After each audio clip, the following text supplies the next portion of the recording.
So,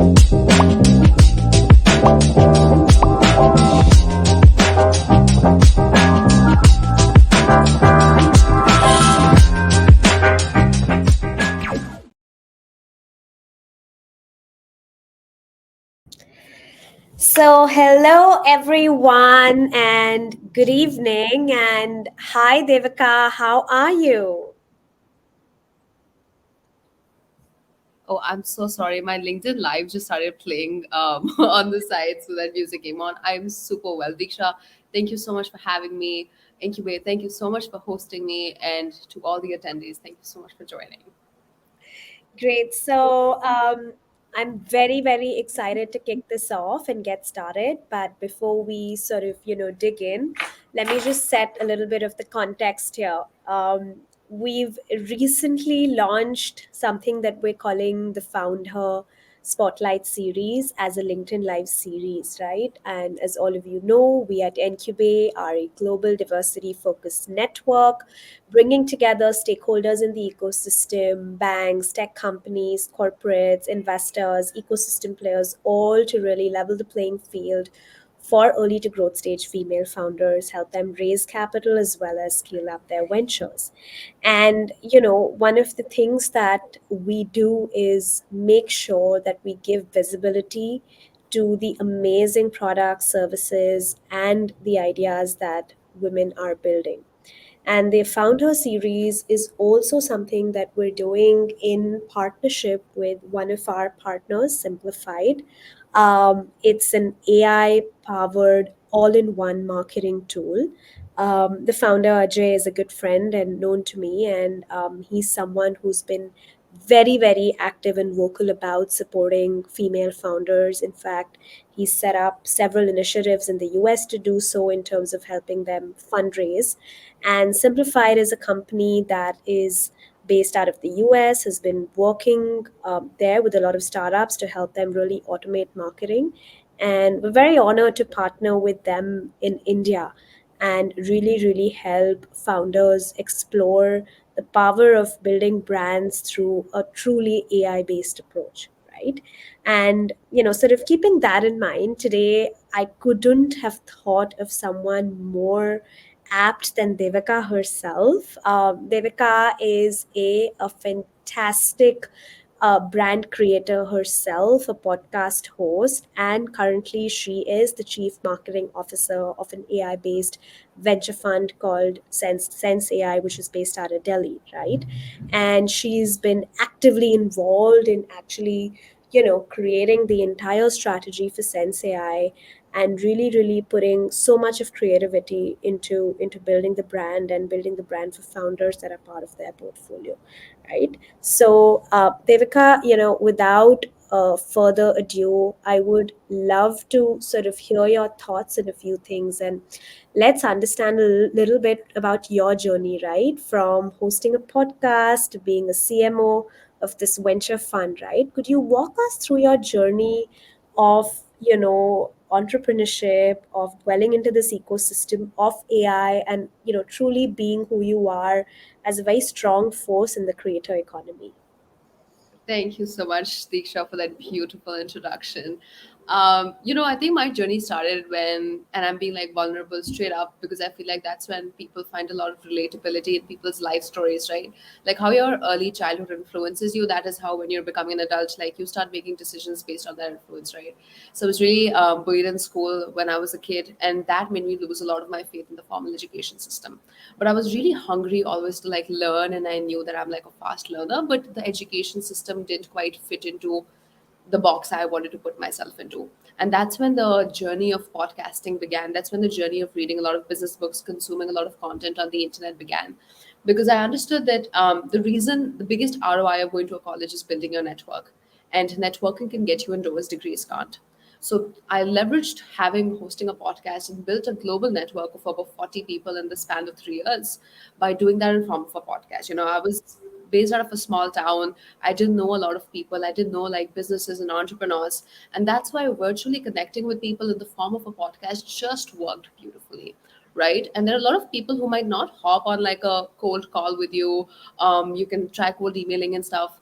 But people love sharing their stories and love talking about themselves, and having them come on your podcast where you're learning about them, where you're able to really interact with them, dive into the story, that relationship building is so important. And I didn't even know that I was doing it at that point in time. But when we started talking about questions like, what's your story? Are you happy? We built such a deep relationship that I was not just learning from them. They willingly, were willing to like help me put on, right? And building that network was the start of my career.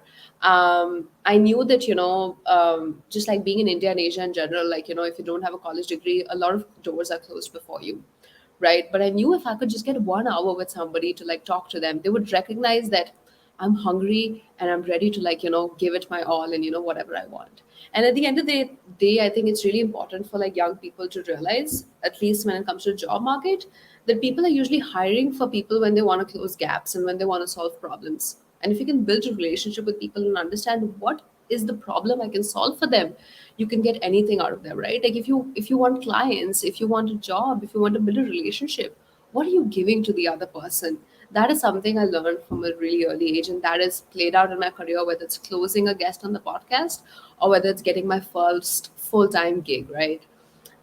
So Fantastic. I yeah, and without, and because I didn't do college, I constantly had a chip on my shoulder, like how am I learning, because I don't have textbooks. And that gave me the biggest competitive advantage. I spent so much time on YouTube videos, I spent so much time on Twitter, I spent so much time on the internet, that I learned and built off of the internet. And that helped me realize my passion for emerging technologies. That's how I dived into Web3, because I learned about NFTs really, really, really early on in terms of what they were capable of. Started investing in NFTs, bought 15, 20 NFTs, lost all of my money. But what that taught me was I learned how to interact with this amazing technology, and I could see what it's capable of. And that's when I got my first gig, which was actually through my podcast. It was my 23rd episode. I worked with this woman called Dana. She was running a Web3 startup based out of New York, which was helping onboard women into the Web3 space. So even though, I didn't have a technical background in terms of like getting an engineering degree, but because I was constantly like learning of the internet, I had the sweet spot of like somebody who understands where the world is going, yet is constantly able to be the voice of the audience. Like technically explaining somebody with a engineering background about AI might be easy, but can you explain AI, what your company does? Can you sell your product to somebody who has zero idea and starting from the scratch? That's why when you're starting from the scratch, you're constantly able to put yourself in your consumers, in your audience's shoe, and build your storyline from there. You're able to understand your audience, and that's when you're able to like set your communication strategies properly. So I worked with Data for a couple of years. That was my onboarding into Web3. After that, I worked for a B2B SaaS company, which was called Dowlands, which is based out of Bangalore. We were developing softwares for DAOs, and that's again, DAOs was extremely new, way too different than NFTs. If so many people knew about NFTs, like even minor, a very, very minor percentage of people knew about DAOs. But I just found it so exhilarating to like learn about things that I was not familiar with and cracking the code of breaking jargons, because tech in general has always been such a men dominated space. Why weren't more women in it? And it's because constantly people who are in this space are using this jargon, and you feel like, what, this is too heavy, this is not for me. Like women are constantly wearing so many hats, of like a friend, of a mother, of a wife, your individual self. So it's really important for you to be able to contextualize how does technology fit into your life. And I think that is something I learned working with Dana and Dowlands, and then eventually transition into, working with Sensei Ventures. Devaka, first of all, kudos to you. And I have mentioned this to you several times. I love some of the things that you said, especially the line about a network can take you to rooms in which degrees can never take you. I just love that. It's going to be my next LinkedIn post. Couldn't agree. And I think you're so right when you said, something that struck me about, women in emerging tech, right? It's always been very, very single digit percentage of women, right? But I feel like AI is a game changer, right? And AI, the tools and the power that AI gives you today could actually replace what you would need maybe 20 people in your team to do. that's breaking down entry barriers for people to enter, Yeah. build products, start companies. And I think it's fantastic because we need innovation, and we need fresh and frugal innovation, to really, really come out. So, thank you for sort of taking us through that journey. And, for all you young people out there, I think Devika has done a fantastic job in going off the sort of mainstream education system, but is still in my eyes done so well, and so much of a beautiful future awaits her. Talking about AI, right? Especially given your work with Sense AI, and where the thesis of the fund is. How are you seeing AI first? What does that really mean, and how is that really emerging as a theme for modern businesses? Right? Would love, your perspective or your thesis on that. Yeah. I think as soon as I started working with Sensei, I really understood what was the difference between what does AI first mean and what does real AI mean, right? Um, AI at this point, I feel like, is really misused as a marketing term. And my managing director actually beautifully explains it with this analogy that what is the difference and how to recognize a company, whether it's real AI or whether AI is just like a small feature or software upgrade, right? So if you put a motor in a boat, right, it's just going to go faster. But essentially, fundamentally, it's a boat. You can still row the boat, right? That is just the motor is just an upgrade to the already existing boat, right? But a ship will never work without a motor. You can't row a ship, right? That is the difference between AI as a feature in your company versus being an AI first company. We invest in ships. AI is the foundation of what the company is built on. That is how you can identify what is the difference between a true AI foundational built company and how tech heavy it is versus, copying one of the codes from, open source ChatGPT and putting it on whatever you're doing.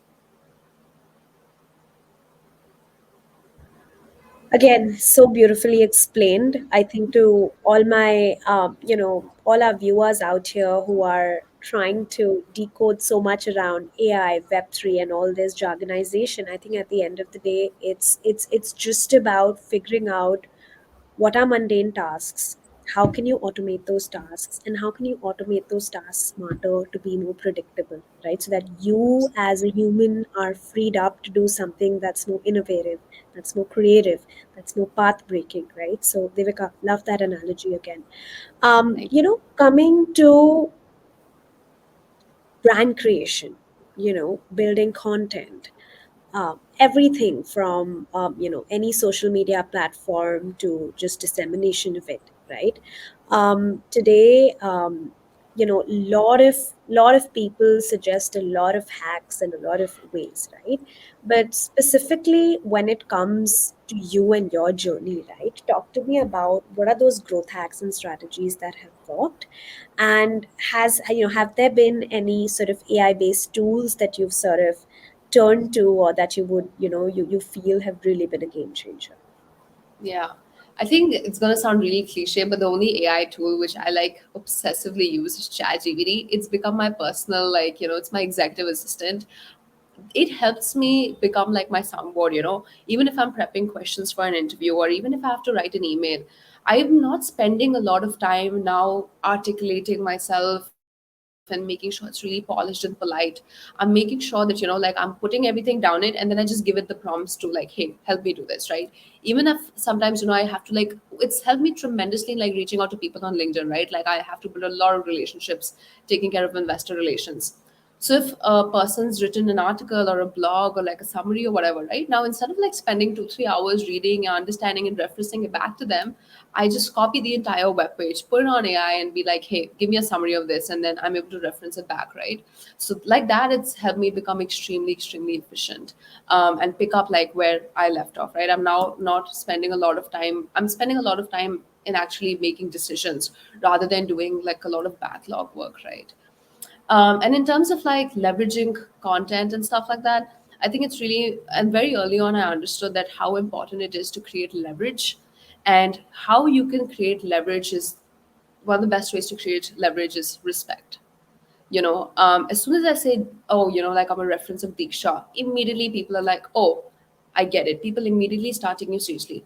What does your name account for? what what respect is it that people see you with your name on, right? And that is how you're able to build that respect and brand essentially is to building a lot of content. Content is something that helps you establish credibility, helps you establish awareness and reach. There's even an importance for us to understand, like, why are we even building a brand, right? Why am I not just building content? Because brand is where you get a community behind you. Brand is where people will start backing you up. Brand is where no matter where the economy is, people will still buy from you. So you're not at the mercy of the market, you're not at the mercy of the times, you're a brand. How are brands built? All the brands that you know of today, how do you know about them? Coca-Cola, McDonald's, Hindustan Unilever. You know all of these brands through advertisements on television. That's where we grew up when we were watching Disney or MTV. We were just like seeing people, like young people drinking Coca-Cola, and you're like, oh, that is the lifestyle I want, and that's why I want Coca-Cola, right? That is where the attention was. Now, where is the attention? People are scrolling on Instagram. People are spending time on LinkedIn. People are reading blogs, spending time on emails. So that's where you need to start building your identity on. And what's amazing is that back in the day, if you wanted to build a brand, you had to have advertisements up on television, have like radio shows or have like billboards, and all of that had barriers to entry. Now you don't have any barrier to entry. Anybody can post a video on YouTube. Anybody can post a post on LinkedIn. And it takes one video for you to completely like change your life. It takes one video for you to go viral and immediately your business to pick off. No barriers to entry, no middleman, no gatekeeper. That is why this is such an amazing time for you to build content, right? Like I started my podcast when I was a nobody. Like I had no credibility, no inbuilt audience, no guests I had already hosted, and no background of backing, but I anyway built it, right? So I'd say, like, no matter wherever you are, you don't have to feel like, oh, I should say something smart, or how do I say something creative, or how do I make content? Just share your perspective. And that's something I learned from Gary Vee. He said, always share your perspective. I don't have to act like a marketing expert, but what I can say, like, hey, I believe this is something that works really well, or this is my learning. No one can kind of call you out for that, right? So I don't think people need to be experts on AI, need to be experts on tech, experts on marketing. They just need to share their journey, share their perspective, and people will find a lot of value from your perspective and journey.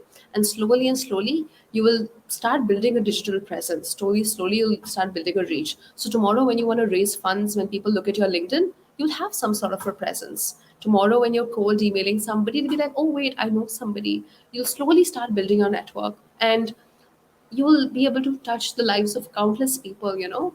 At this point, I feel like people learn from other people, right? So if you're not learning real stuff in college, at that point, maybe I'm learning a lot more scrolling through Instagram pages when Diksha's probably sharing her journey on how she started Incubate, what are the failures she's encountering, what are the successes she's seeing, what amazing founders she's met. All of us, like, living in digitally online, just sharing what we're actually doing, I think is one of the great ways to make a lot of organic content. In the process, you'll build brand, which is reputation.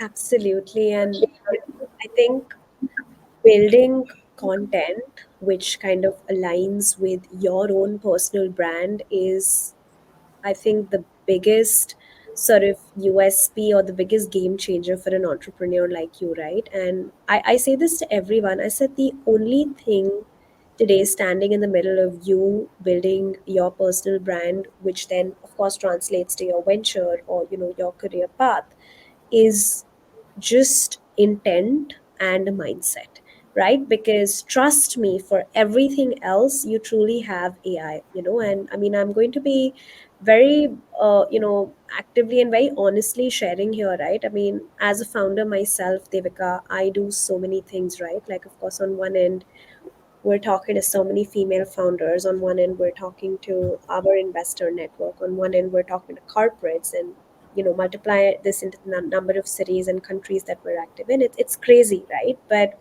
I still make sure that my content and where I've chosen to build my brand is primarily LinkedIn, because I know that my Yeah, relevant audience is there. AI takes care of that. And I mean, I can, say that, a tool like Simplified has just made it so easy, because absolutely. I put my thoughts on there, within seconds, you have it give you a very fresh perspective. And of course, the media is so well put in, right? And it, of course, posts Yeah, what they have to, right? And I keep telling everyone today, in the 21st century or in 2023, money is expendable.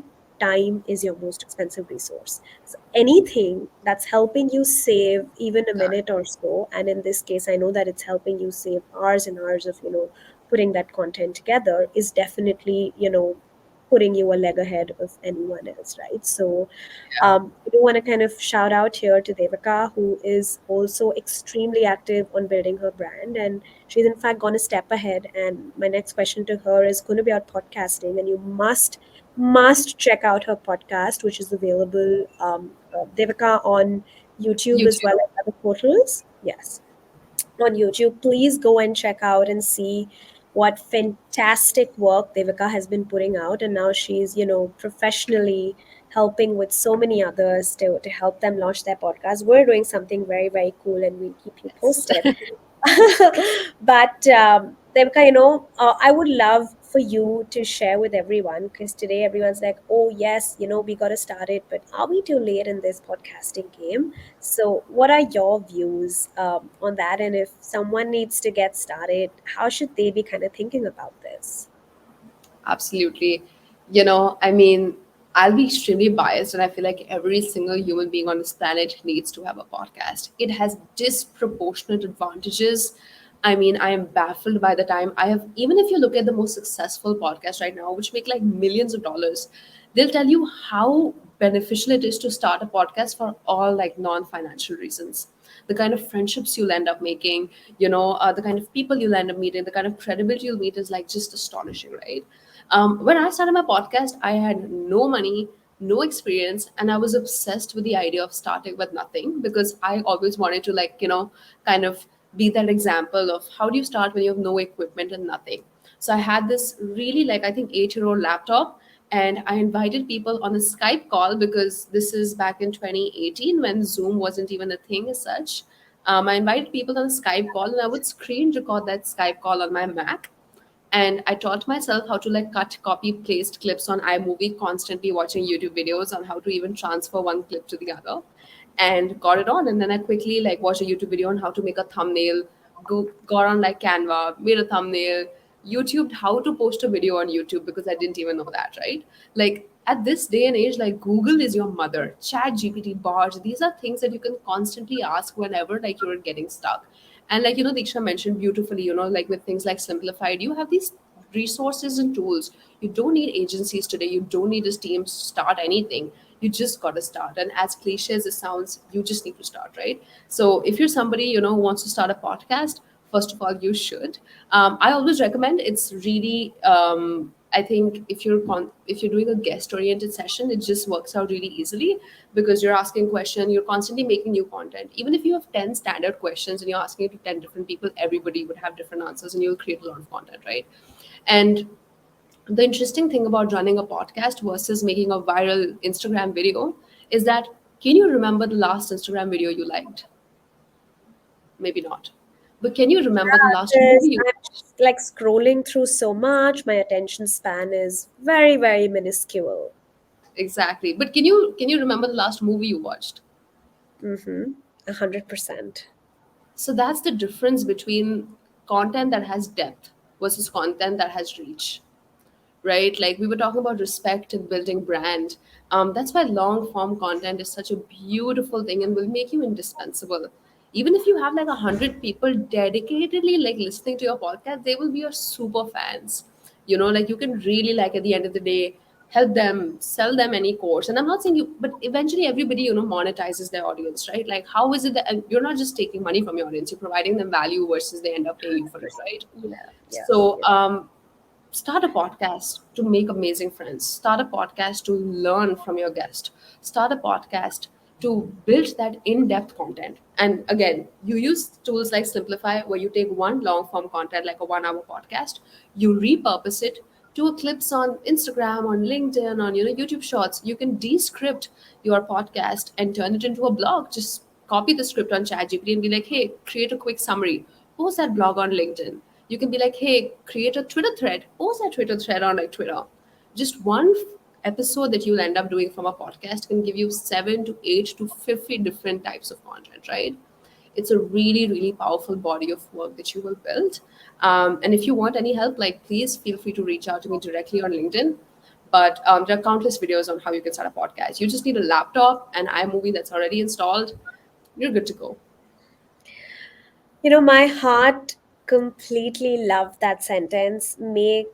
Start a podcast to make friends. I just completely fell in love with that line. And, it's true, right? We're slowly evolving into this digital world where, as much as I'd love to call Devika to where I am, but we're in two different cities and we're connected online, right? The world is changing, and so is the way that relationships are going to be built. So she gave you a great hack today. I mean, apart from, of course, everything else that comes with podcasting, I think it's just a great way to feel connected, and just sort of, be out there and spread that positivity. Devika, it has been such a pleasure. I didn't even realize it's almost been 30 plus minutes since we've been chatting, and you've been sharing such fantastic insights for everything that we do. So, thank you so much. And for everyone who's joined in, I hope you found this insightful. Devika is definitely someone who is so approachable, so do reach out to her. Us at Incubate, like I said, we're always there to support founders, investors, anyone in the ecosystem. And soon, my colleague will be sharing the links for Simplified, and we're actually making sure that anyone who wants to access the tool to really get their content game and marketing game on point, specifically AI powered, is able to access that. There's some, very, very exclusive discounts that we're offering a very select member base at Incubate. So make sure that you reach out to us for that. Um, Till then, until next week, where we'll be back with another exciting and amazing founder in the industry. Here is us signing off. Hope you've had a great time. And Devika, once again, thank you so much. Absolutely. Thank you so much, everybody, for tuning in. I can see the comments. I'm so happy for all of you to join, and I hope like you get a lot of value out of this session. I'm so excited to tune into the future episodes of Incubate and Simplified. Thanks so much for sponsoring this. It's an incredible tool, and it's so empowered. I mean, it empowers individual creators to operate like agencies. I mean, incredible. So nice to see what technology is doing for us. Amazing.